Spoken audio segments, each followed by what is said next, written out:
KTSA News Time 11:09. Good morning, Jack Riccardi on News Talk 550 KTSA and online at ktsa.com.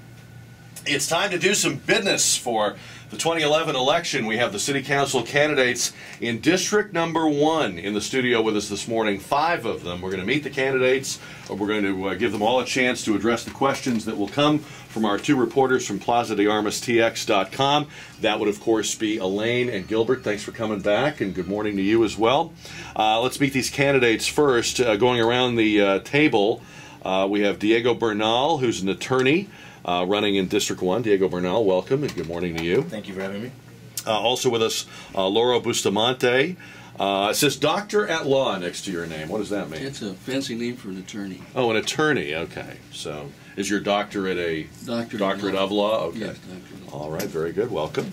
We have Ralph Medina. We know that because it says it on his shirt. Ralph Medina is a retired firefighter here in San Antonio. Welcome. Thank you. Chris Forbrich is an IT executive and ran 2 years ago for this job. Chris, welcome back. Good morning, Jack. Thanks for having me. And we have Carolyn Kelley, who operates a non-profit. Is that right? I'm a non-profit You're a non-profit fundraiser. fundraiser. So what does that mean? Non-profits employ you to help them do their fundraising? Yes, sir. Okay, well, welcome. It's good to have you with us as well. What we'll do, as we've done in all of these debates, is give you all a chance to address the same questions. We'll alternate the order of who goes first. We'll move counterclockwise around the table in doing that. So Gilbert Garcia from Plaza de Armas TX.com will have our first question, and we'll start the questioning with Carolyn Kelley. Thank you, Jack. Carolyn, the city right now is facing what has been projected to be a $37 million shortfall for this upcoming fiscal year. Assuming that that does not change substantially between now and August, what cuts would you be willing to make in the city budget? And please try to be as specific as you can. Well, first, I think that if we are in that situation, and it looks like we're going to be, that we have to have a razor focus on providing the basic city services that are so important to the people who already live in San Antonio. And those services are safety, infrastructure, providing jobs, and elder care. And from my point of view, all else is on the table, and I would want a public process on what those things are.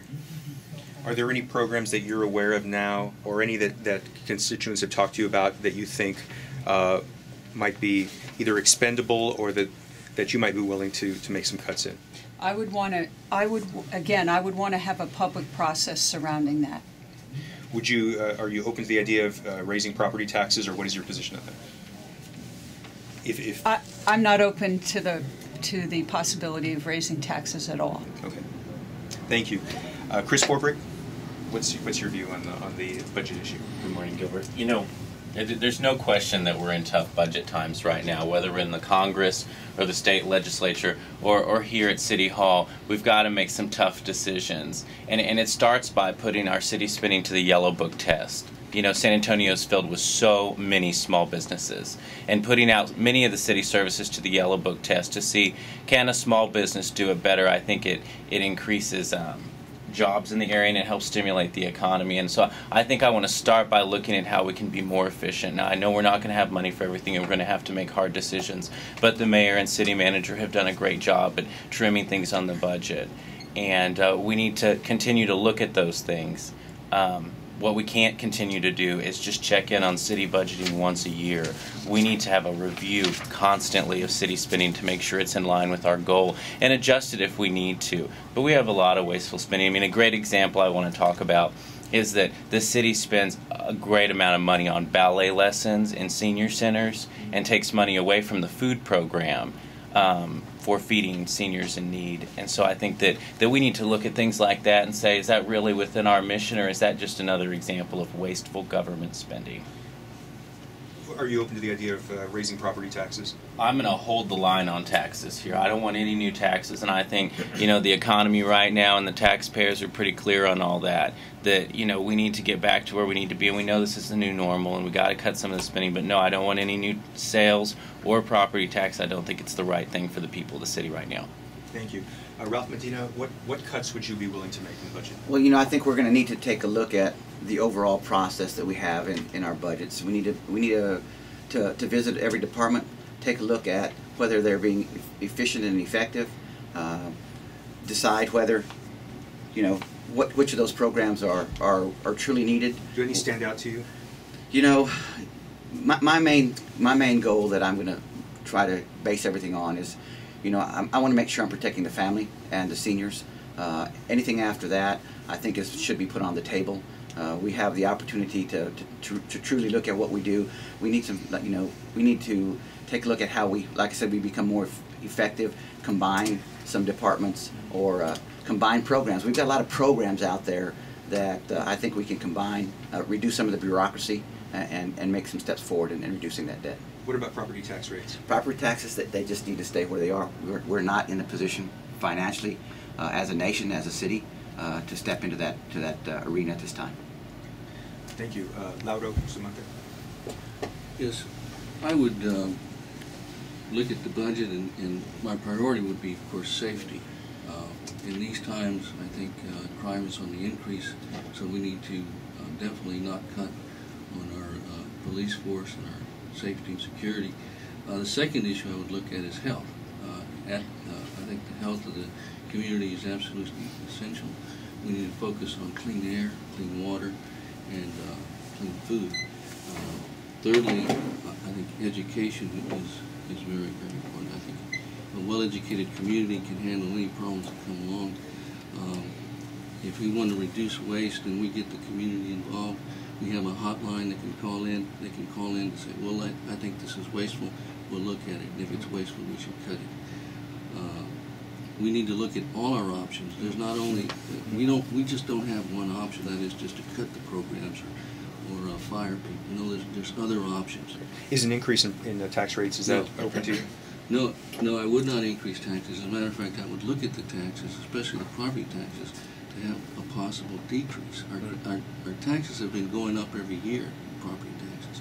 I think we've reached the point where we've broken the camel's back. We need to maybe take a step back and maybe decrease some of those property taxes. Definitely freeze them for the elderly. Isn't that just going to make the job of balancing the budget harder?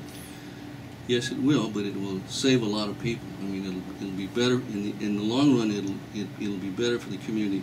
It's like a family. You know, a family goes through a crisis. They need to cut back. You know, they need to cut their waste, and they need to find ways to get their essentials. Thank you. Diego Bernal. Well, I think in the last budget process, I read that the city saved $11 million through efficiencies. They figured out where things were inefficient and they cut there. And I think that we need to do that again, and I think that we should look at buildings and office space. You know, I know that some people may be accustomed to a big office, but if we can fit 15 people into 15 cubicles as opposed to 2 people in 2 big offices, I think that's a way to trim things down and get rid of some of the buildings that the city is operating. On top of that, I do believe in a public process, and I do believe that these decisions are hard. But on top of it, I think that balancing the budget has a lot to do with the way we spend our money. And I think that if we develop a zero tolerance or a 3-strike rule for contractors that consistently deliver over budget and behind schedule, that could also be a way to. I don't think balancing the budget just has to do with what you cut, but also the way you spend it. If we spend our money wisely, then we'll probably be a better place. And I want to get your position on property tax rates. Property taxes, no, they should stay with that. Thank you very much. Thank you. All right, Gilbert, thank you. We'll get to more questions for these candidates running in District 1 for City Council. But first, it's 11:18. We go to the newsroom for Karen Klaus on News Talk 550 KTSA.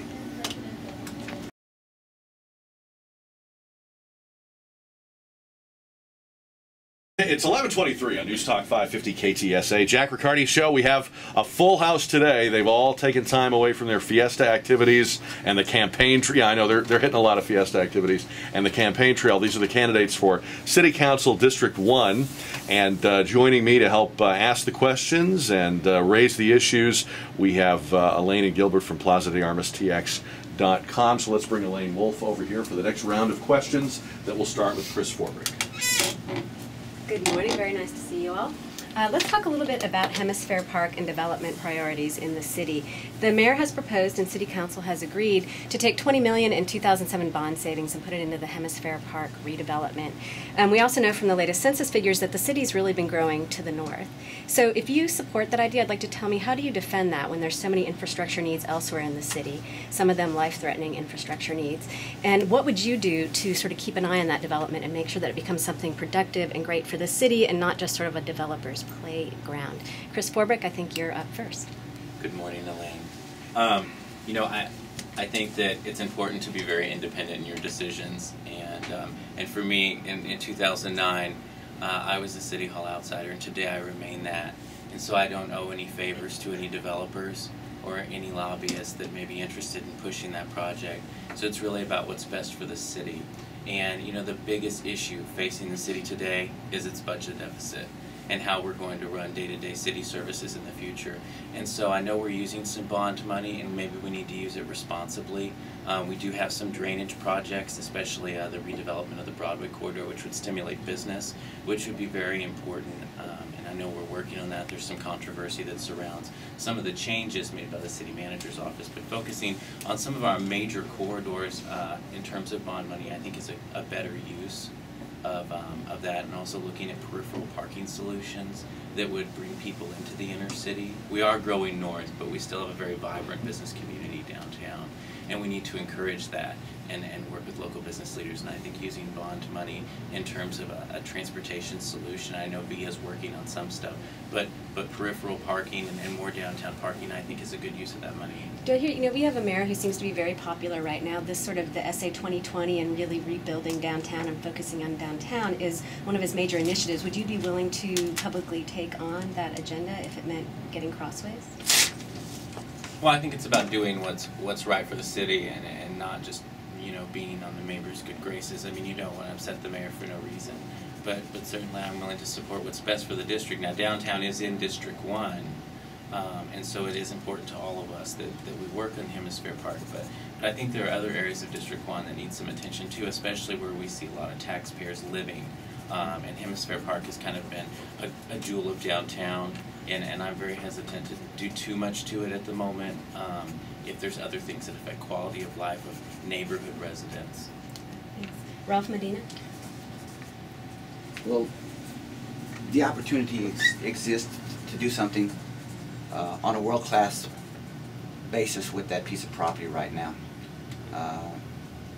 The key to revitalizing downtown, and downtown belongs to all of San Antonio, and so everybody really has a stake throughout the city in investing dollars in something that we can turn into a destination community, you know, where we have mixed use, we have venues that will allow the arts to flourish, where we can bring our heritage back, you know, because we lost a lot of heritage when they took Hemisphere Park many years ago, and utilizing those pieces and bring those pieces to part of what's happening here, I think will help bring it that global aspect that we want to see San Antonio, because San Antonio needs to return downtown if we're going to be viable, not just downtown housing, but the urban core needs to be able to utilize downtown as part of its everyday life. And I think investing money that would bring people downtown to come and invest their dollars here is going to be critical to success. I want to ask you for maybe just a couple of specific things that you think make that happen. We're always hearing that we need this world-class thing or that world-class thing, and that will be the thing, right, that will put San Antonio on the map, or that will be the thing that suddenly revitalizes downtown. So what are just maybe two specific things that you think would happen at Hemisphere Park that would make it worth that Well, investment? it would help one spur on a downtown grocery store, which is critical for us to move forward with downtown by increasing density, by bringing more folks in.